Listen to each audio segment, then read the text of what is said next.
Eh bien, êtes-vous prêt à dépasser votre passé? En d'autres termes, y a-t-il des choses que vous auriez aimé ne pas avoir faites ou des choses que vous auriez aimé avoir faites et que maintenant vous n'y pouvez rien? Vous savez quoi? Il est temps de passer outre. Restez donc avec nous et apprenez à le faire.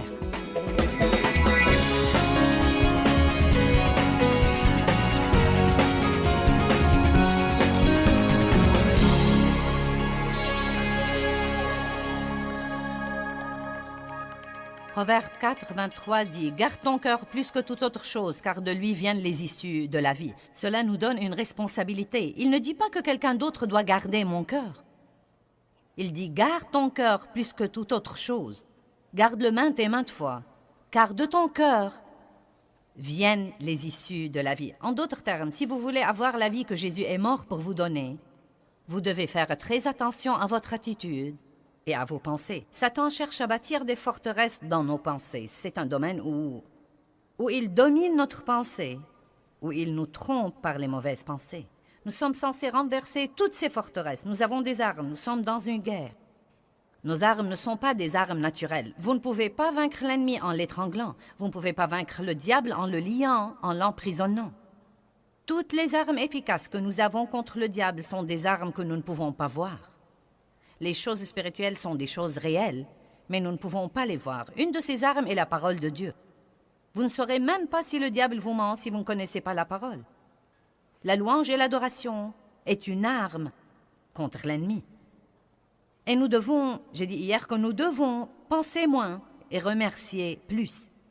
En d'autres termes, nous devons être plus reconnaissants et exprimer notre reconnaissance. Mais au lieu de trop penser, nous pensons parfois d'une façon excessive. Nous pensons aux choses que nous faisons mal tous les jours et nous oublions de remercier Dieu pour la grâce qu'il nous a donnée pour bien faire peut-être 150 choses. Nous pensons aux 2 choses que nous n'aimons pas dans notre vie et aux 2 choses qui nous exaspèrent chez une personne avec qui nous sommes en relation et nous oublions de remercier Dieu pour toutes les autres choses qui sont positives et qui sont bonnes. La prière est une arme spirituelle. Le Seigneur m'a dit la semaine dernière une chose très intéressante pendant que je priais. Il y a un verset dans l'Évangile de Jean où Jésus demande 3 fois à Pierre, « Pierre, m'aimes-tu? Pierre, m'aimes-tu? Pierre, m'aimes-tu? » Et évidemment, il essayait de lui dire quelque chose. « Eh bien, si tu m'aimes, il va y avoir des sacrifices que tu seras obligé de faire et tout ne va pas toujours marcher à ton idée. Es-tu donc sûr que tu m'aimes vraiment? » Eh bien, je priais et le Seigneur m'a dit, « Joyce, crois-tu vraiment à la puissance de la prière? » « Oui, Seigneur. » Puis il a répété, « Crois-tu vraiment à la puissance de la prière? » Eh bien, oui. « Joyce, crois-tu vraiment à la puissance de la prière? » Au moment où je l'ai entendu me le dire 3 fois, j'ai su que le Seigneur essayait de me dire que la prière est probablement beaucoup plus puissante que nous ne le croyons et que nous ne le comprenons. La prière devrait toujours être notre première ligne de défense. Et si nous croyons vraiment à la puissance de la prière, comme nous aimons penser que nous croyons, nous n'essayerons pas tout ce que nous pouvons essayer avant de dire « Je crois qu'il n'y a plus rien que je puisse faire à part la prière. » Donc là, encore, quand un problème se pose dans notre vie, nous devons penser moins et prier plus, car ce que nous faisons, c'est que nous essayons de le résoudre en raisonnant. Nous entrons dans notre pensée et nous essayons de trouver ce que nous pouvons faire pour résoudre ce problème. Et la vérité est que si l'Éternel ne bâtit la maison, ceux qui la bâtissent travaillent en vain.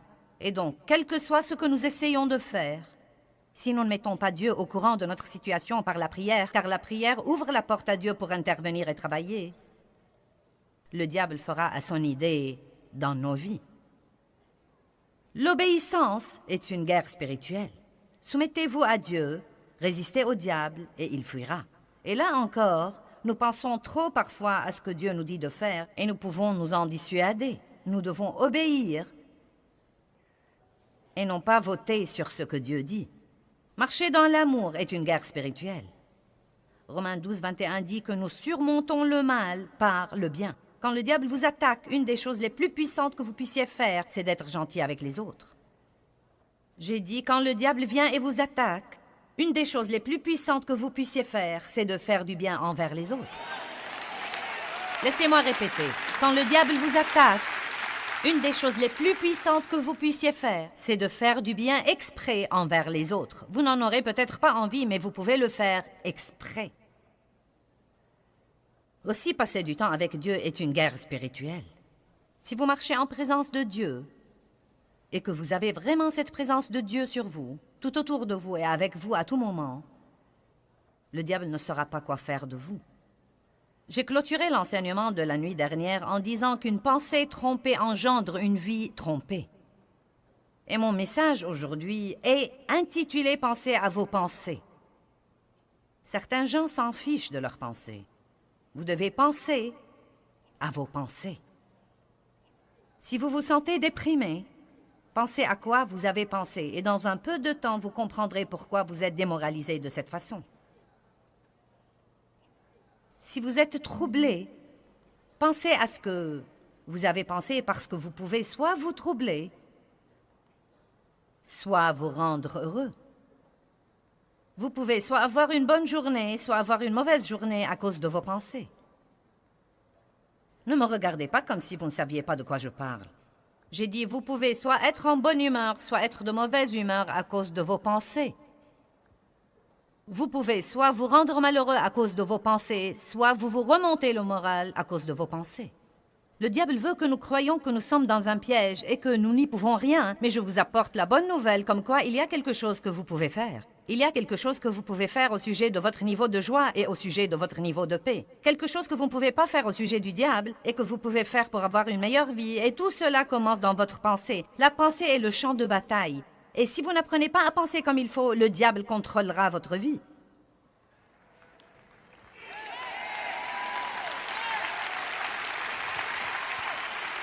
Une pensée trompée engendre une vie trompée. Qu'est-ce que la tromperie? La tromperie veut dire que le diable vous ment et que vous le croyez. Ou que l'ennemi qui travaille par une autre personne vous ment et que vous le croyez. Amen?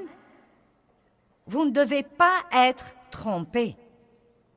En fait, la Bible nous dit, dans Matthieu 24, 4, « Prenez garde que personne ne vous trompe et ne vous égare. » C'est à nous de veiller à ne pas être trompés. Là encore, si vous ne connaissez pas la parole, vous ne saurez pas que vous êtes trompés. Mon père a abusé de moi sexuellement dans mon enfance pendant de nombreuses années, et donc, le diable a bâti beaucoup de forteresses dans ma pensée.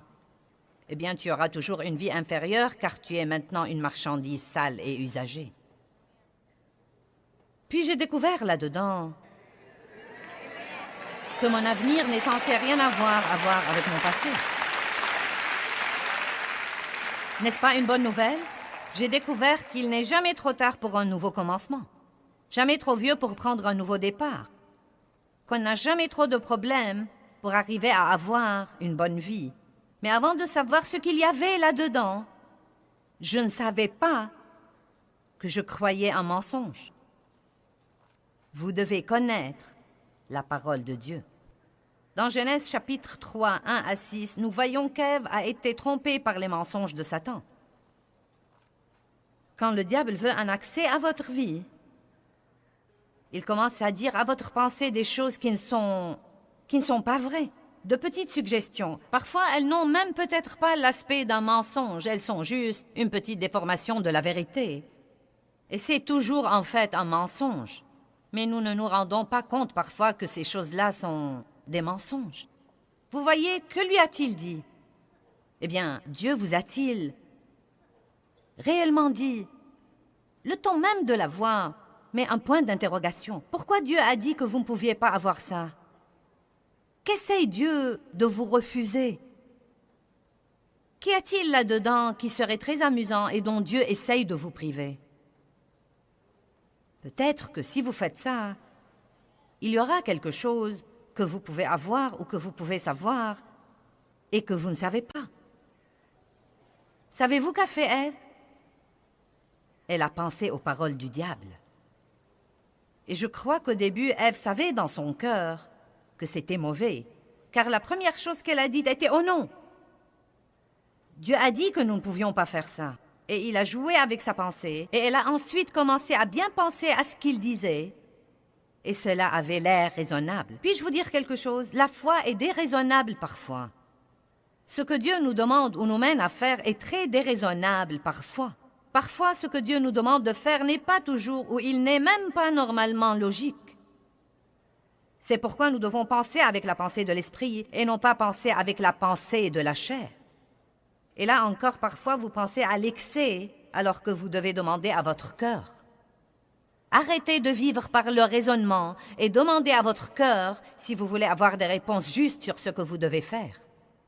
Peut-être que Dieu veut que vous quittiez un travail et allez en trouver un autre, car ce travail est très exigeant et qu'il vous vole votre famille, et vous vole votre santé, et vous vole votre vie spirituelle. Et peut-être que Dieu vous dit de le quitter et d'aller chercher et en trouver un autre, mais votre pensée entre en action. Et ça alors? Et si? Et ça alors? Et si? Et ça alors? Et si? Et donc, que faisons-nous? Nous passons notre vie à nous occuper de nous-mêmes et nous sommes gênés au-dedans de nous parce que nous n'obéissons pas au Saint-Esprit de Dieu.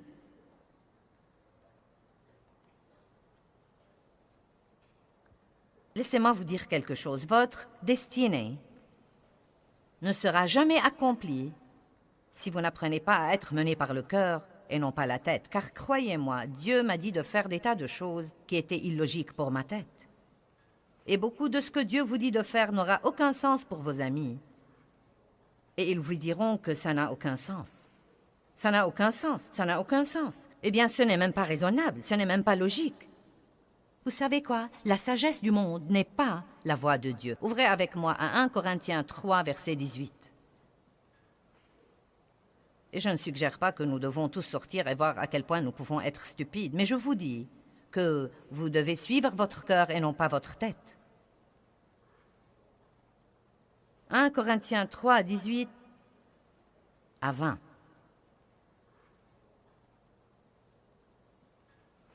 Verset 18. Que nul ne s'abuse lui-même. J'aime vraiment ça. Que nul ne s'abuse lui-même. Si quelqu'un parmi vous se croit sage à la manière de ce monde, qu'il devienne fou, qu'il renonce au discernement de la chair et qu'il reconnaisse qu'il est ennuyeux, stupide, idiot, sans savoir ni vraie connaissance, afin de devenir vraiment sage. Maintenant, savez-vous ce qui trompe beaucoup de gens? La connaissance de ce monde. Et je ne dis pas de ne pas s'instruire, mais soyez aussi assez sage pour savoir que tout ce que vous lisez dans un livre n'est pas vrai et que tout ce qu'un enseignant vous dit n'est pas vrai. On n'enseigne pas la création à l'école.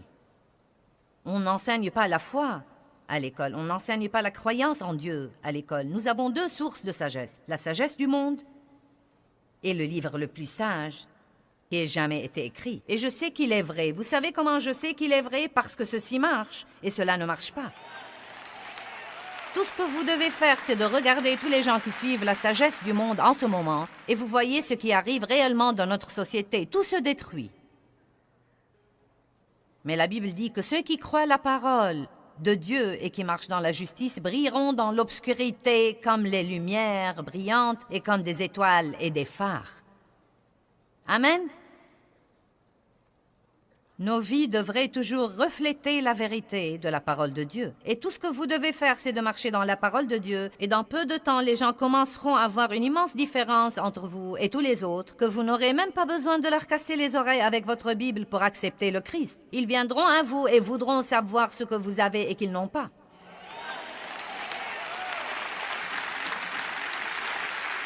Et là encore, je ne critique pas l'instruction, car l'instruction est merveilleuse, mais je dis qu'il y a un discernement et une sagesse qui la dépassent de loin.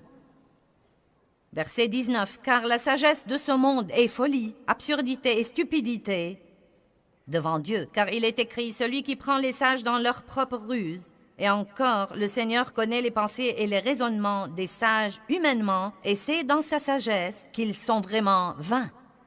Vous savez, l'une des choses très trompeuses, c'est de penser que nous savons tout. De penser que nous savons tout. Par exemple, aujourd'hui, quand vous avez appris que j'allais enseigner sur le champ de bataille de la pensée, vous avez dit « Oh, j'ai déjà lu ce livre-là ».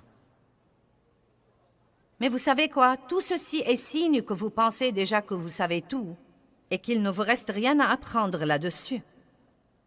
Nous devons nous rendre compte, j'ai besoin de ça. J'ai besoin de ça. J'ai besoin de ça. Parle-moi, Joyce. Parle-moi, Seigneur. Parle-moi. J'ai besoin de ça et de cette aide-là. Vous savez, nous devons toujours être ouverts à ce que Dieu veut nous enseigner. Amen. Je vous prie d'ouvrir avec moi à Romains 12.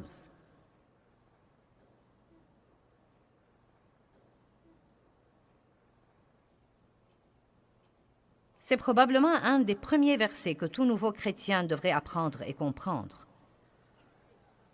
Romains 12, 2. Ne vous conformez pas à ce monde, mais soyez transformés.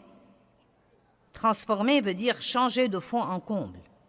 Soyez transformés par le renouvellement complet de votre pensée.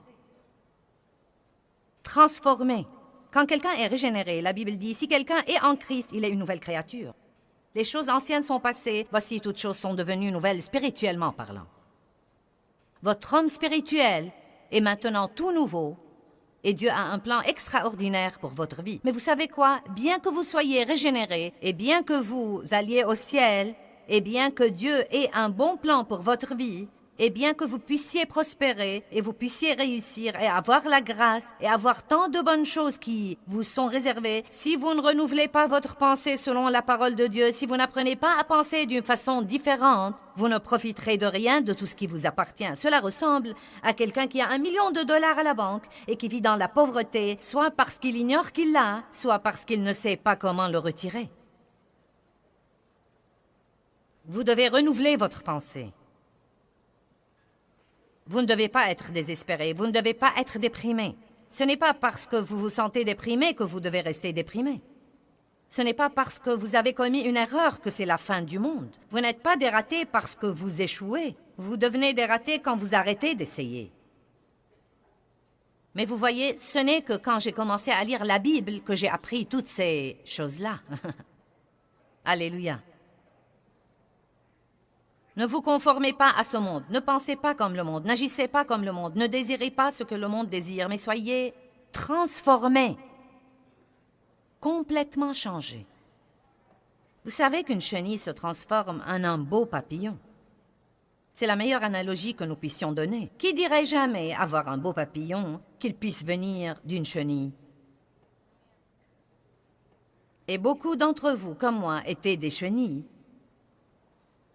et deviennent des papillons. Mais il faut une transformation.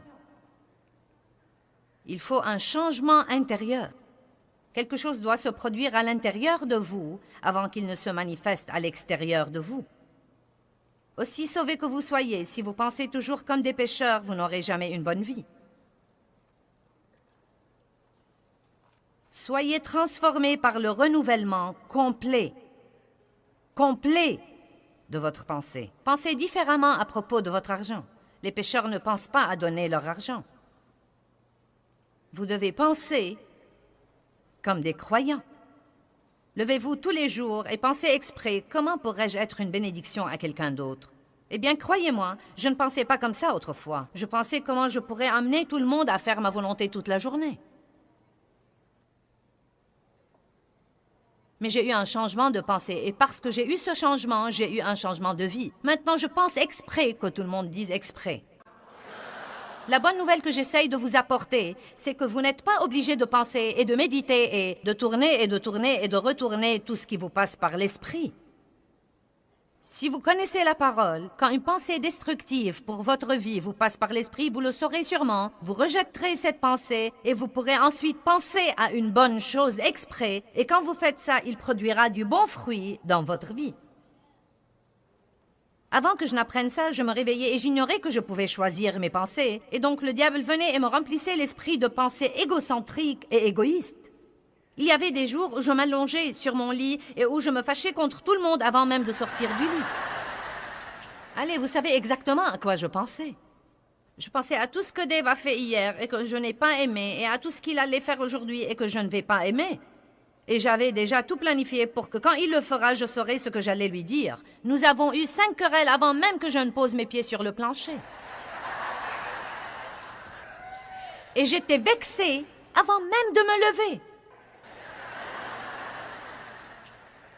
Vous pouvez vous vexer émotionnellement. Vous pouvez vous attirer des douleurs physiques à cause de vos propres pensées. Alléluia. Oh, quel changement de vie que de se réveiller le matin maintenant. Et la première chose que je dis, merci Seigneur pour ce jour. Merci Dieu pour m'avoir permis de jouir de ce jour que tu m'as donné. Merci pour ma famille et mes enfants. Merci pour m'avoir permis d'être dans le ministère. Montre-moi les moyens dont je peux être une bénédiction aux autres aujourd'hui. Quel changement! Quelle transformation! Ne vous conformez pas à ce monde, mais soyez transformés par le renouvellement complet de votre pensée. Vous savez quoi? Je suis heureuse maintenant. Je suis heureuse. Et je me rappelle quand j'ai été victime d'abus sexuels et quand j'ai eu un mauvais mariage qui était destructif aussi. Je disais au Seigneur quand je priais la nuit, « Dieu, je voudrais vraiment être une femme heureuse un jour. » Car j'ai été si malheureuse. J'ai été si malheureuse toute ma vie. J'ai vécu dans la crainte et le souci et le tourment et la condamnation et la culpabilité.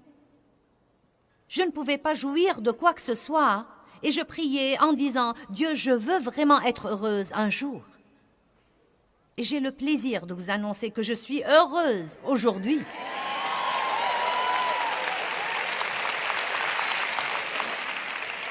Et je suis même plus contente de vous annoncer que mon bonheur n'est pas basé sur les circonstances.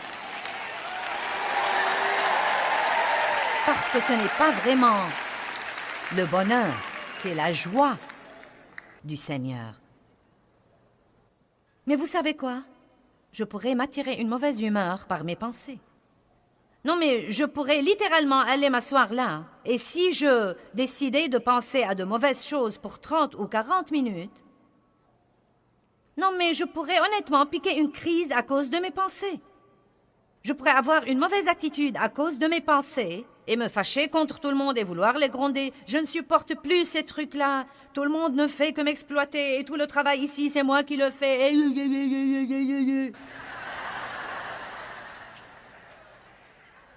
Écoutez-moi, vous pouvez vous aider vous-même. Certains d'entre vous ne devraient plus avoir les mauvais jours qu'ils avaient.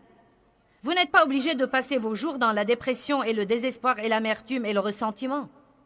Mais si vous continuez à vivre en attendant qu'une chose miraculeuse se produise quelque part, ou qu'un autre pasteur célèbre arrive en ville et vienne vous saluer de sa petite main chaude, je suis là ce soir pour vous dire la vérité. Vous pouvez résoudre vos problèmes en prêtant attention à la parole de Dieu et en l'appliquant à votre vie. Mais rien ne changera dans votre vie si vous ne changez pas votre pensée.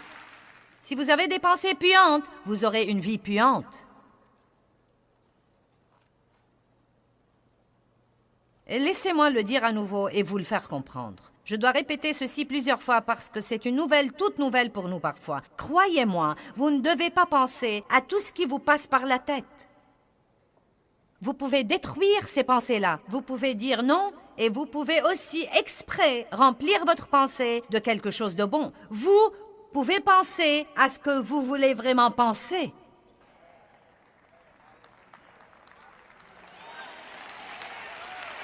J'ai entendu une demoiselle là-haut dire « Vous savez quoi, j'aime ça, car c'était exactement ma réaction la première fois qu'on a commencé à me dire ça, car je ne le savais pas. » Est-ce que vous pouvez imaginer la condition de la vie des gens dans le monde aujourd'hui qui ne savent pas ça?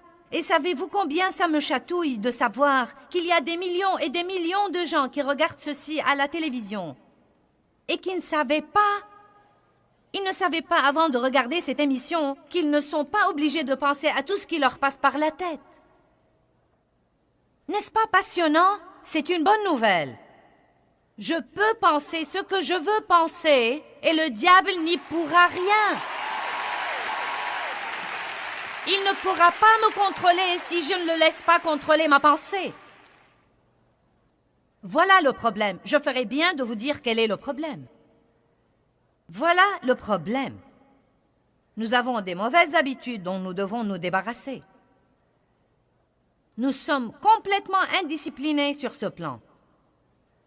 Il faut que nous travaillions diligemment avec le Saint-Esprit pour une période de temps systématiquement. Ce n'est pas parce que vous avez entendu ce message aujourd'hui que vous êtes supposé rentrer chez vous et ne jamais avoir une bataille avec votre pensée. Il va falloir combattre, combattre, combattre, combattre, combattre, combattre.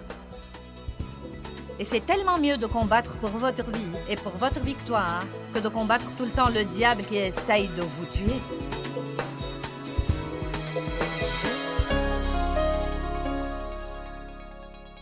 J'avais pendant une grande partie de ma vie ce que j'ai appris à appeler une pensée puante. Et à cause de cela, je disais très souvent « Eh bien, ma vie pue ». Si vous n'aimez pas l'aspect que prennent les choses dans votre vie, vous devez peut-être, vous aussi, changer votre pensée.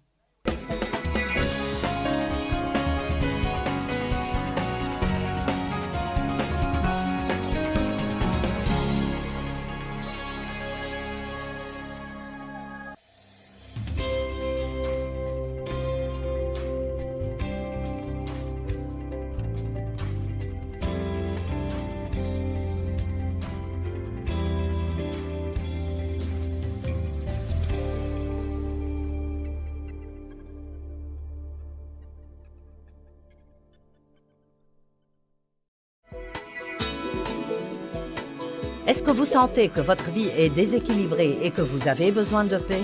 Eh bien, restez avec nous aujourd'hui et apprenez comment vous pouvez contrôler votre vie plutôt que de laisser votre vie vous contrôler. Tout de suite à l'antenne.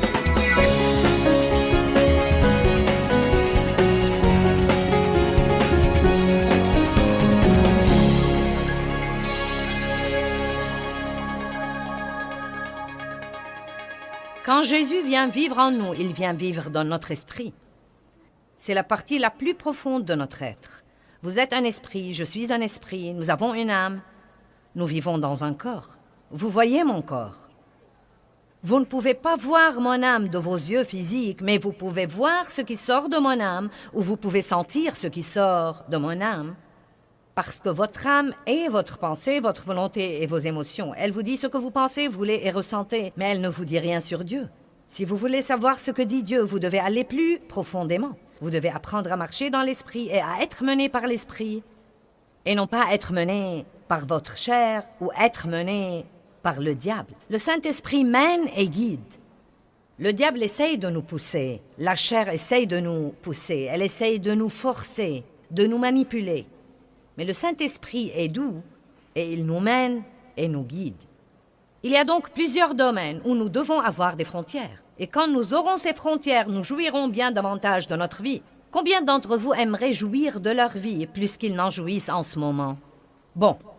Eh bien, la première chose dont nous allons parler et en finir, car je sais que vous ne voulez pas en parler, c'est le comportement alimentaire. Vous ne croyez pas que c'est gentil que j'ai décidé d'en finir depuis le début? Nous devons assumer la responsabilité de nos vies et la responsabilité de nos appétits et arrêter de laisser la fourchette nous mener à la baguette. C'est très navrant, quand il y a un morceau de tarte sur une table, que vous laissiez ce morceau de tarte vous dicter vos actions. Amen? Quelqu'un m'a offert un jour un paquet de cacahuètes enrobées de chocolat car il a su que je les aimais. S'il vous plaît, ne m'en envoyez plus. Donc quelqu'un me les a offerts et je les ai aimés. Et la première erreur que j'ai faite était de les prendre et de les cacher dans une partie du réfrigérateur, dans le beurrier précisément. C'était dans la porte du frigo et ce n'était pas transparent. On ne voyait pas ce qu'il y avait dedans. C'était mes cacahuètes enrobées de chocolat. J'avais décidé de bénir ma chair de l'une d'elles tous les soirs après le dîner. Mais vous savez, la chair est plutôt folle. Et elle n'est jamais satisfaite de ce que vous lui donnez. Pas pour longtemps. Vous lui donnez une, elle en veut deux. Vous lui donnez deux, elle en veut trois. Donc pendant, je ne sais pas, quelques jours, une cacahuète me suffisait. Et peu de temps après, ma chair m'a dit « j'en veux deux ». Puis elle m'a dit « trois ». Puis elle est arrivée au point où j'achetais des cacahuètes enrobées de chocolat et je les cachais dans le frigo. Et ça empirait et je me rappelle de soirées où je me levais de la table tellement repue que je pouvais à peine bouger et ma chair me disait « je veux ma cacahuète ». Combien d'entre vous comprennent que je laissais ces cacahuètes me mener à la baguette et que ce n'est pas la vie que Dieu veut pour nous et que ce n'est pas la liberté? Parce qu'il y avait une partie de moi qui me forçait à faire quelque chose que notre partie de moi ne voulait pas. Je pouvais prier là-dessus autant que je voulais, mais j'ai dû prendre la décision de prendre le contrôle de mon âme. 1 Corinthiens 6, 12. Toutes choses me sont permises, admissibles et légitimes, mais toutes choses ne sont pas bonnes et utiles. Toutes choses ne sont pas opportunes et profitables tout compte fait. Toutes choses me sont légitimes, mais je ne me laisserai asservir par rien ou être sous son emprise. Donc voici plutôt ce que dit Paul. Il dit « Je peux essentiellement faire tout ce que je veux. » La parole de Dieu n'est pas une prison pour moi. L'Esprit de Dieu ne m'emprisonne absolument pas. C'est une frontière pour ma vie, et une frontière qui dit « Si tu fais ce que je te dis de faire, tu t'épargneras des ennuis. » Mais Paul dit « Je peux faire tout ce que je veux faire. » Cependant, certaines des choses que je pourrais faire ne sont peut-être pas la meilleure chose pour moi. Donc il dit « Vous savez, je peux sortir d'ici si je veux. Je peux trébucher sur tous les rochers, je peux tomber dans tous les pièges que je veux. Mais à quoi bon vivre comme ça quand Dieu nous montre une meilleure voie? Qui sait en ce moment, sans que j'ouvre ma bouche pour dire un mot de plus, que s'il fait systématiquement ce que ce livre lui dit de faire, sa vie sera dans une condition bien meilleure qu'elle ne l'est en ce moment. Vous voyez, il y a une chose intéressante à laquelle j'ai commencé à beaucoup penser. Nous vivons dans une époque explosive de connaissances. Non, mais tout ce que nous voulons savoir, nous pouvons lancer une recherche Google et la voir.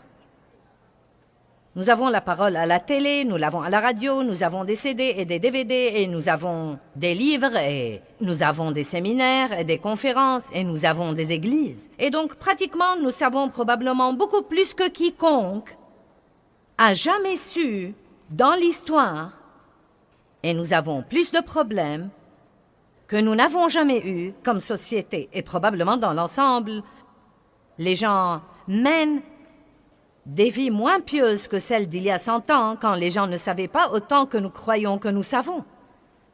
Donc, j'ai commencé à vraiment y penser et à en parler, et à défier les gens de comprendre qu'ils ne connaissent rien de la parole s'ils ne la mettent pas en pratique. Ce n'est pas parce que vous la soulignez dans votre Bible que vous la connaissez. Ce n'est pas parce que vous la surlignez en jaune que vous la connaissez.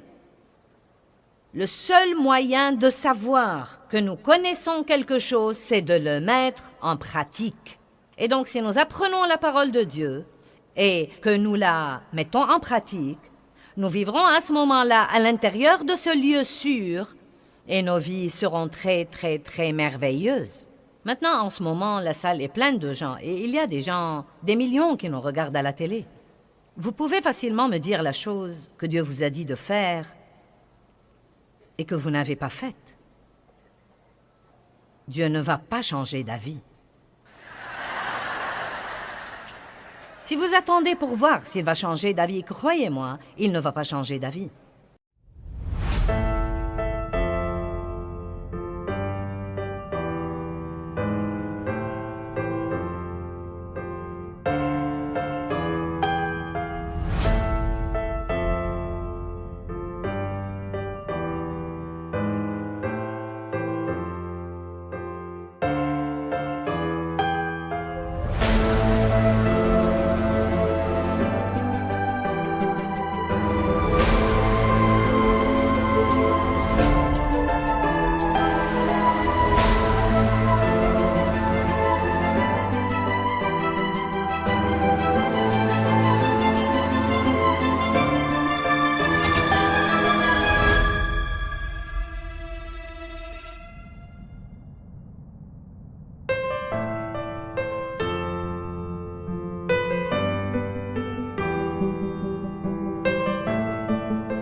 J'ai beaucoup d'expérience là-dessus. Et finalement, écoutez-moi maintenant, parce que c'est vraiment un bon conseil maternel. Finalement, soit Dieu fera à son idée, soit vous serez malheureux et misérable. Amen. Vous savez ce qu'on dit d'une famille? Si maman n'est pas contente, personne n'est content. Eh bien, disons-le comme ça. Si Dieu n'est pas content, aucun chrétien n'est content. Parce que Dieu vit au-dedans de nous. Et si nous voulons avoir la joie dans notre vie, nous devons faire tout ce qu'il nous dit de faire. Et j'espère pousser certains d'entre vous à dire ce soir, vous savez quoi, je ferai aussi bien d'en finir avec ça, et de le faire à la façon de Dieu, et d'aller de l'avant, et d'arrêter de lutter, parce que je suis malheureux. Maîtrisez votre âme et contrôlez-la. Donc Paul dit, je peux faire tout ce que je veux, mais toutes choses ne sont pas bonnes pour moi. Savez-vous qu'il y a beaucoup de choses que vous pouvez faire et vous en tirer et toujours aller au ciel? C'est vrai. Manger de la malbouffe tout le temps ne vous empêchera pas d'aller au ciel. Déclarer votre faillite ne vous empêchera pas d'aller au ciel. Gaspiller votre temps ne vous empêchera pas d'aller au ciel. Mais voici ce que ça va faire. Ça vous rendra malheureux et vous ne serez pas un très bon témoin pour les autres. Et nous devons comprendre que Jésus est mort pour que nous ayons une vie formidable et nous devons faire tout pour coopérer avec le plan de Dieu et avoir la vie qu'il est mort pour nous donner. Maintenant, Paul fonce. Les aliments sont pour le ventre et le ventre pour les aliments, et Dieu mettra fin à la fonction des deux et les anéantira. Mais le corps n'est pas pour l'immoralité sexuelle, mais il est pour le Seigneur, et le Seigneur est pour le corps, pour le sauver, le sanctifier et le ressusciter. Ce qu'il y a d'intéressant, c'est que Paul dit « Je peux faire tout ce que je veux, mais toutes les choses ne sont pas bonnes pour moi. Il faut donc que je me maîtrise. » Les deux choses qu'il mentionne sont notre appétit pour la nourriture et les appétits sexuels qui causent tant de problèmes pour tant de personnes aujourd'hui dans notre société. Maintenant, vous devez vous occuper de vous-même et vous devez vous occuper de vous-même puissamment et fermement. Vous devez prier contre la tentation. Jésus a dit aux disciples dans le jardin, « Priez afin que vous ne tombiez pas dans la tentation. » Mais ils se sont endormis. C'étaient des chrétiens somnolents qui n'étaient pas agressifs et ne venaient pas contre les choses. Il y a des choses vraiment importantes et intéressantes dans la Bible, même sur l'appétit. Vous serez content quand j'aurai fini de l'appétit. Je n'en ai pas pour longtemps. Proverbe 23, 2 dit « Mets un couteau à ta gorge si tu es gourmand. »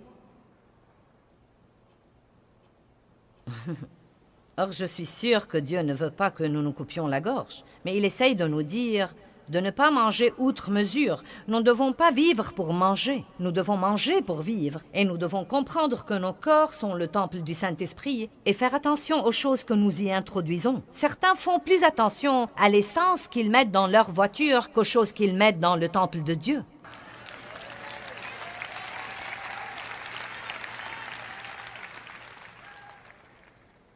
Ensuite, Matthieu 5, 29 dit « Si ta main entraîne ta chute, coupe-la. » Si ton œil entraîne ta chute, arrache-le.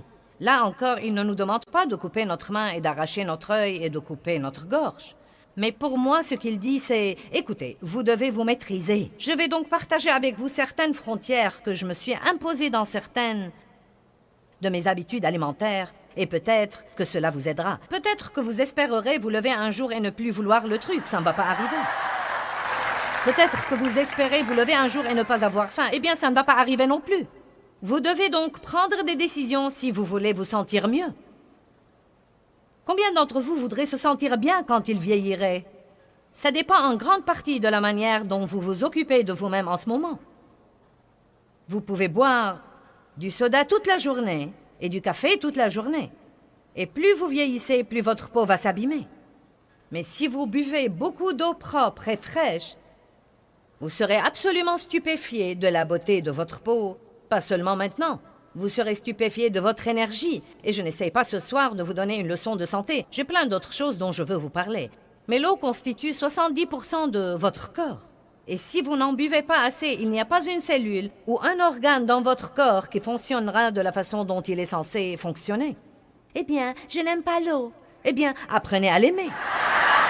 Buvez-la jusqu'à ce que votre corps stupide vous dise « donnez-moi davantage ». Votre corps veut la chose à laquelle il est habitué, donc c'est parti.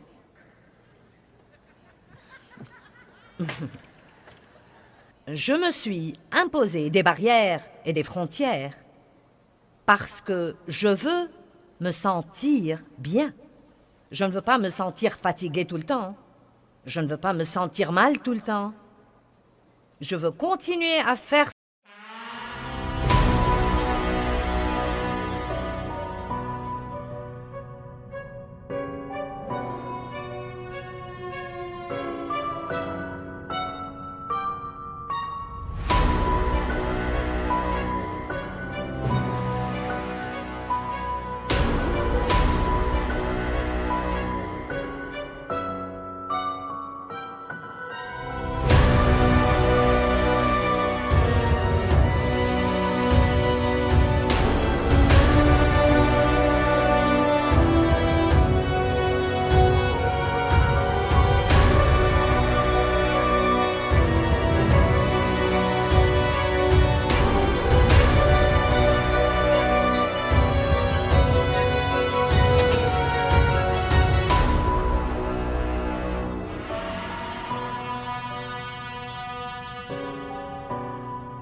Ce que je fais jusqu'au jour où Jésus va me prendre chez lui.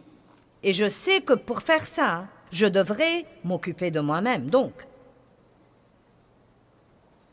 je bois du café.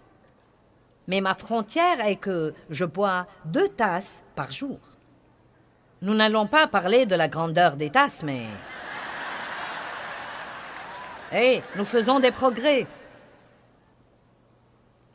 Maintenant, de temps en temps, écoutez-moi, de temps en temps, parce que je ne veux pas que mes frontières deviennent une prison, donc de temps en temps, si je bois mes 2 cafés tôt dans la journée, et que peut-être nous sortons dîner un dîner agréable, et que je veux une 3e tasse de café, je sors de la porte de ma barrière, et je prends cette 3e tasse de café. Mais le jour d'après, je reviens à ma frontière. Vous voyez, ce n'est pas ce que vous faites de temps en temps dans votre alimentation qui va ruiner votre santé. C'est vivre sans frontières tout le temps. Je vais vous donner ce soir une responsabilité. Si vous ne voulez aucune frontière, vous feriez aussi bien de partir maintenant. Parce qu'il y a beaucoup de trucs à propos desquels nous prions et nous attendons que Dieu les fasse à notre place. Mais la vérité, c'est qu'il nous donnera la force de les faire. Mais il nous faudra combattre le bon combat de la foi, tenir ferme, mettre quelques frontières dans notre vie et laisser notre chair piquer sa crise jusqu'à ce que nous la maîtrisions de nouveau. Mes cacahuètes m'ont manqué quand j'ai d'abord arrêté de les manger. La vérité est que maintenant, je ne pense aux cacahuètes enrobées de chocolat que quand je raconte cette histoire. Et franchement, je pourrais avoir tout un paquet de cacahuètes enrobées de chocolat dans ma chambre, car beaucoup de fois, soit on m'envoie des douceurs, soit l'hôtel nous donne des douceurs, et je ne suis même pas tentée de les manger. Mais il y avait un jour où ça a été plus fort que moi. Et croyez-moi, votre chair n'exigera que ce qu'elle a l'habitude d'avoir. Comprenez bien ça. Vous dites « je suis adonné au sucre ». Eh bien, vous ne le serez pas si vous l'enlevez de votre corps. Votre chair va piquer une crise. Mais vous vous y habituerez et vous serez très content. Eh bien, et les desserts alors? Eh bien, j'ai une frontière de 2 desserts par semaine. Je prends 2 desserts par semaine et j'en jouis quand je les prends. Non mais je les attends avec impatience et j'en parle.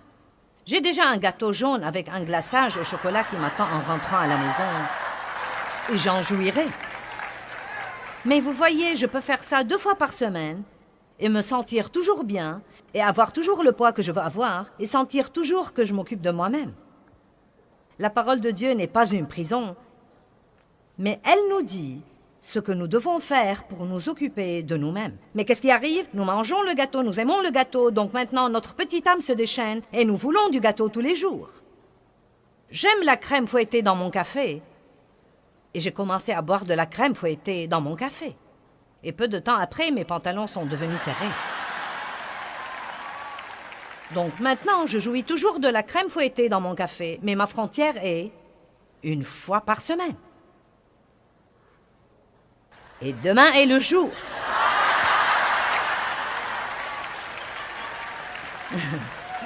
Et vous savez quoi? Une des choses que j'ai apprises, vous devez être intelligent.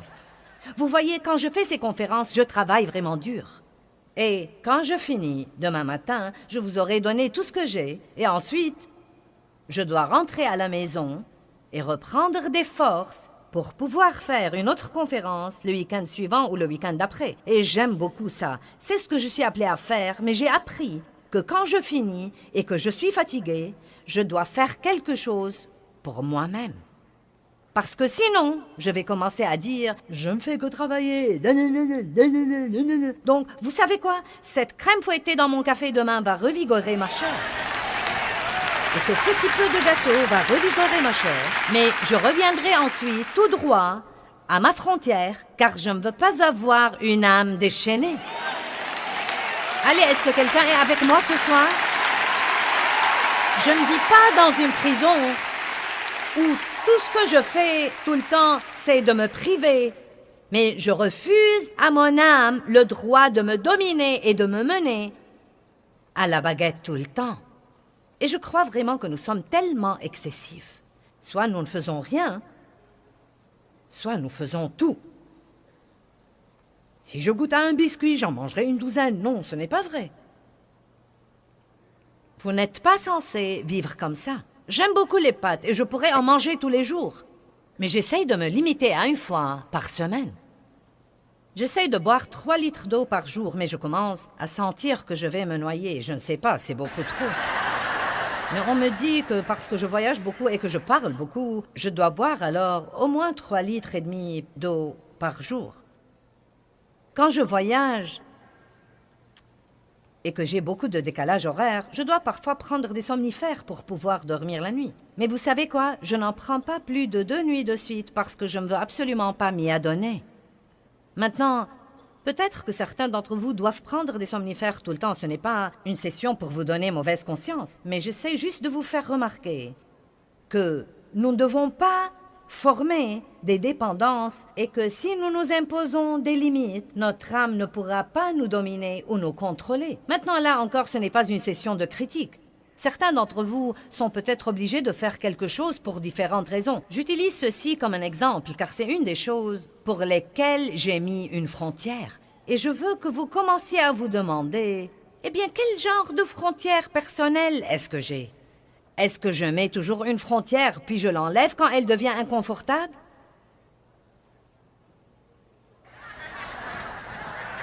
C'est facile de se mettre au régime dimanche soir après le dîner. C'est facile de noter tout ce que vous n'allez pas manger la semaine prochaine, jusqu'à avoir faim. Donc, pourquoi ne priez-vous pas là-dessus? Imposez-vous des frontières sur votre alimentation. Cela ne veut pas dire que nous ne pouvons pas jouir de la nourriture. Dieu a mis la nourriture sur terre pour que nous en jouissions, mais nous ne voulons pas qu'elle nous domine et devienne notre patron. Êtes-vous prêts pour autre chose? Vous en avez assez de la nourriture, donc je passe à la chose suivante. Bien, parlons de l'argent.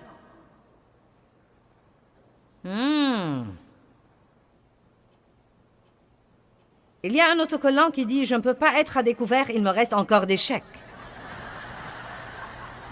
Et malheureusement, c'est le style de vie de beaucoup de gens. C'est à peu près tout ce qu'ils savent sur leurs finances. Il y a des gens qui font des chèques tant qu'ils en ont. Ils ne savent pas si leurs chèques sont sans provision.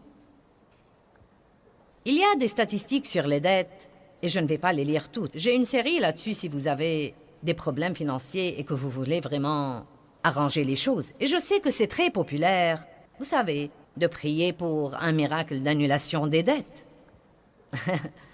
Vous savez, il y a même des gens qui font des séminaires et voyagent ça et là et imposent les mains sur vous pour l'annulation des dettes.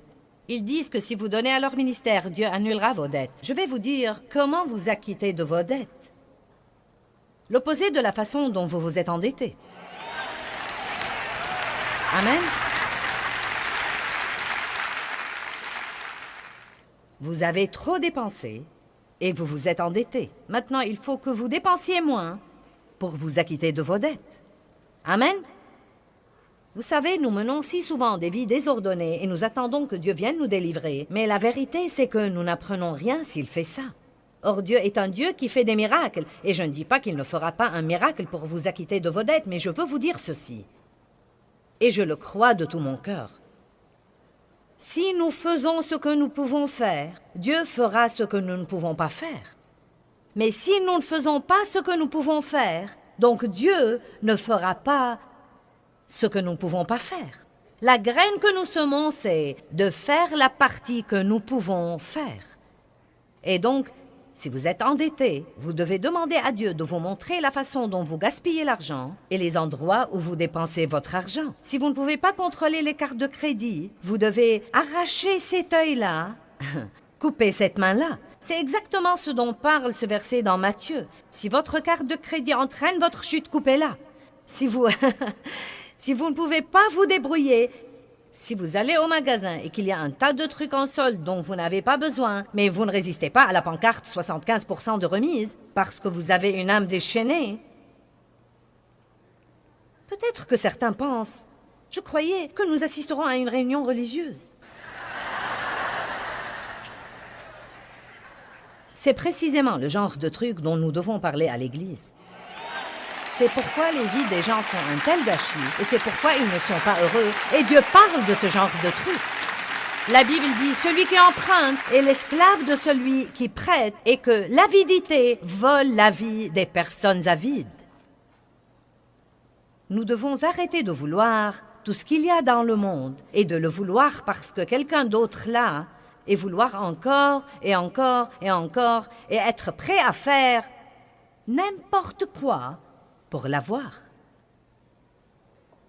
Je me demande combien de gens, même ici ce soir, se tuent pratiquement dans des travaux supplémentaires et des heures supplémentaires et ont beaucoup de pression dans leur vie et peut-être prennent des pilules pour les nerfs à cause de toute la pression sous laquelle ils sont pour posséder une maison qu'ils n'habiteront même pas.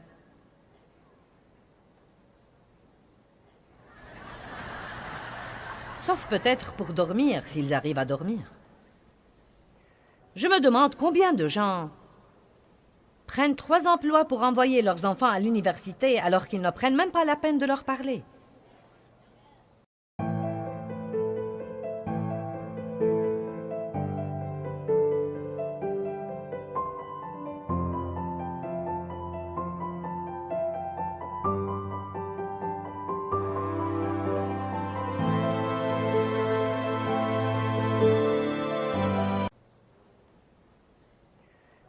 Allez!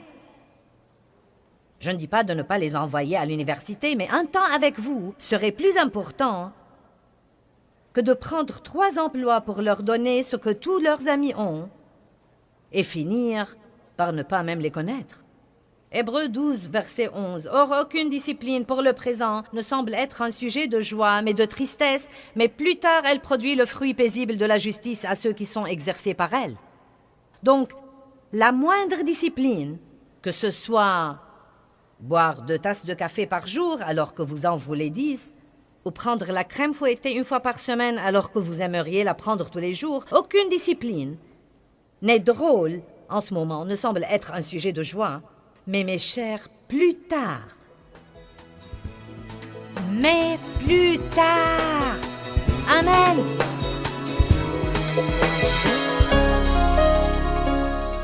Eh bien, je vous ai appris à être en sécurité, à vivre à l'intérieur d'une zone de sécurité. Et cette zone de sécurité est la parole de Dieu. Nous devons apprendre la parole et ensuite, nous devons la mettre en application. Vous apprenez la parole et vous la mettez en application. La connaissance mentale à elle seule ne vous sert à rien. Vous devez la mettre en application. Mais je peux vous assurer que Dieu vous réserve une vie merveilleuse, mais il veut que vous coopérez avec lui pour la voir se réaliser. Dieu a un rôle et vous avez un rôle. Il vous aidera toujours à jouer votre rôle, mais il ne le jouera pas à votre place.